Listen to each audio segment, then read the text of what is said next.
Guys, good morning. तर ना आम्हाला जायचं आता मस्त राईड करायला, बोटिंग करायला. आम्ही आता मस्त तयार होणार आणि चाललो आम्ही आता राईड करायला. चल तुम्हाला नंतर मस्त बाहेरचा व्ह्यू दाखवते.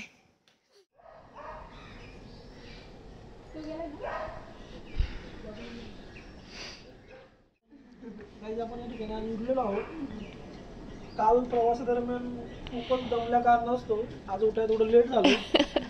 परंतु आता आम्ही त्या आपले आपण या ठिकाणी समोर पाहिलं आपल्याला समुद्र समोर दिसत आहे.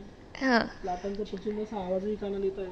आणि आता आपण लवकरच उलटणार आहे आणि त्या ठिकाणी जाणार आहे. तर भेटूया आता.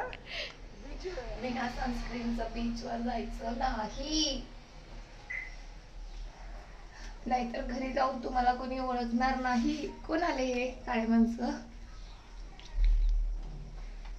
तू लावलंस का? यस. चलो आता आम्ही चाललो बीचवर. अंश, ए अंश,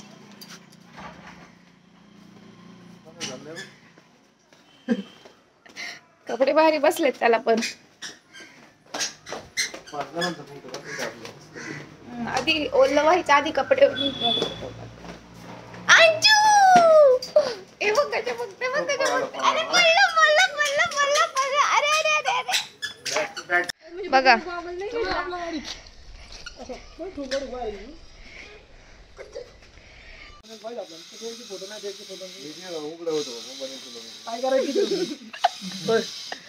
काय पाहिजे तुम्ही बघितलं असेल तर बघा. हे दोघांनी पण बनेल घेतलेले, मला बनेल दिलेलं नाही यांनी. त्याच्यामुळे इथून पुढे फोटो व्हिडिओ होणार नाही. जोपर्यंत हे मला बनेल घेऊन देत नाहीत तोपर्यंत फोटो होणार नाही. बरं ठीक आहे, आपण तेच गेलो तुमच्यासाठी घेऊ. ओके. हा, नाही तर उगा तुमच्या पोरासारखं पाहिजे ना पप्पा.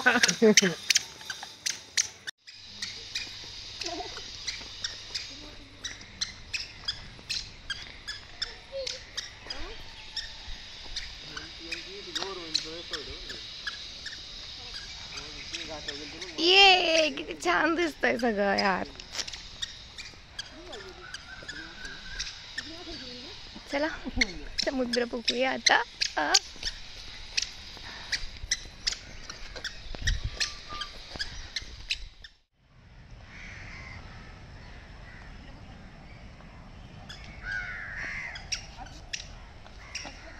आम्ही चाललेलो आता बोटिंगला. ऑलरेडी राहुलने आणि नारायण भाऊजींनी जाऊन तिथे चौकशी केली होती आणि त्यानंतर आम्हाला एका दादाने 1300 रुपये, आय थिंक 1300 रुपयामध्ये एक फॅमिली बोट दिली होती. आणि त्या बोटसोबत एक गाईड असतो जो की तुम्ही ज्या लोकेशनला तो लोकेशन दाखवणार आहे त्या लोकेशनची तो तुम्हाला इन्फॉर्मेशन देतो. त्याच्यानंतर मग म्हटलं थोडंसं पाण्यात जाऊ, पण तिथं बघूच म्हणजे ते बघूनच मला फक्त बघूच वाटत होतं, मला पाण्यात जायची इच्छा होत नव्हती. मग म्हटलं थोडंसं जाऊ आणि नेहमीप्रमाणे म्हटलं चला आपण काहीतरी करूया म्हणून मी हर्ट काढायला गेलं, पण सगळं पाण्याने मला ओलं केलं. म्हटलं जाऊ दे. मग मस्त बोटिंगला जाण्याआधी मस्त मॅगी खाल्ली, मॅगी एन्जॉय केली आणि मग आम्ही गेलो बोटिंगकडे. आणि मग त्यानंतर हे बघा, राहुलने मला ही 150 रुपयाची टोपी घेऊन दिली आहे, जे की त्याचे पैसे पण मीच दिले ते, पण असं सांगते की मी घेऊन दिली. आणि मग आम्ही मस्त बोटिंगला गेलो. आमची राईड सुरू झालेली बोटिंगची आणि इथं मला फ्लायबोटचं राईड होती, ती मला राहुल दाखवत होता. आणि ती एक माझी इच्छा आहे बकेट लिस्टमध्ये की मला पण फ्लायबोटची राईड करायची आहे. माहीत नाही मी कधी करेल. त्याच्यानंतर हे होतं हाऊस बोट आणि त्याची प्राईस खूप होती. किती फूटवर बांधलं होतं ते? विठ्ठल मंदिर असं म्हणतात की हे मंदिर आधी खूप उंचीवर होतं. तर त्या मंदिराच्या पलीकडे त्या साईडला अथांग असा अरबी समुद्र आहे आणि मी जिथनं शूट करते ती आहे खाडी. आणि त्याच्यानंतर मग आम्ही निघालेलो पुढे आणि मला तशी पाण्याची खूप भीती वाटते पण मिळू शकते. तर हा आहे क्रोकोडाईल पॉईंट, जे की नारळांच्या झाडापासून क्रोकोडाईलचा शेप तयार झाला होता. त्यानंतर आम्ही आलेलो सुनामी पॉईंटला. सुनामी पॉईंट म्हणजे 2004 साली जेव्हा देवबागमध्ये सुनामी झाली होती तेव्हा हे छोटंसं बेट तयार झालं होतं आणि तेव्हापासून इथे ह्या बेटाला सुनामी आयलँड म्हणून ओळखलं जातं. मग आम्ही तिथे गेलो, तिथे जरा वेळ राईड केल्या. तसंही तुमचे बोटिंगवाले दादा तिथे अर्धा तास थांबतात. मी आणि पूजाने मग तिथे बंपर राईड केली. त्यामध्ये इतकी मजा आली की बस रे बस. त्याच्यानंतर हा आहे जेलीफिश, जो की तिथे पाण्यात दिसला होता, परंतु तो जरी अंगाला थोडासा जरी स्पर्श झाला तरी त्याने इचिंग होते आणि तो नेमकी सुनीलच्या पायाला स्पर्श करून गेला होता. त्याच्यामुळे त्याला खूप वेळ त्याचं इचिंग होत होतं, खूप वेळ त्याला खाज येत होती त्याची. सो तुम्ही जेव्हा जाल तेव्हा काळजी घेशाल थोडीशी ह्या गोष्टींची.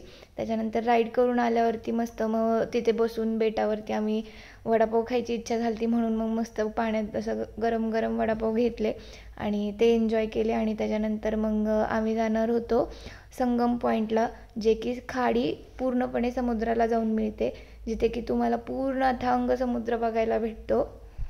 ह्यात पॉईंटपैकी सगळे पॉईंट तुम्ही गाडीनेही फिरून बघू शकता, जे की ह्याचा रस्ता देवबागमधनं जातो. त्यात फक्त तुम्हाला सुनामी आयलँड बघायला भेटणार नाही, जे की पूर्ण बोटीनेच जावं लागतं. आम्हाला बोटिंग राईड करायची होती, बोटिंग एन्जॉय करायची होती, म्हणून आम्ही बोटिंगनी गेलो होतो ह्या सगळ्या राईड बघायला. खूप भूक लागलेली आम्हाला. मग मस्त रूमवर गेलो, फ्रेश झालो, जेवण केलं. त्याच्यानंतर मग आम्हाला सनसेटला फोटोशूटला यायचं होतं. मग आम्ही आवरून पुन्हा दोघं फोटोशूटसाठी सनसेटला आलो. मग तिथे सनसेट एन्जॉय केला, रील्स आणि शॉर्ट्ससाठी व्हिडिओज क्लिक केले. आणि असा होता माझा day 2. Thank you for watching. Bye.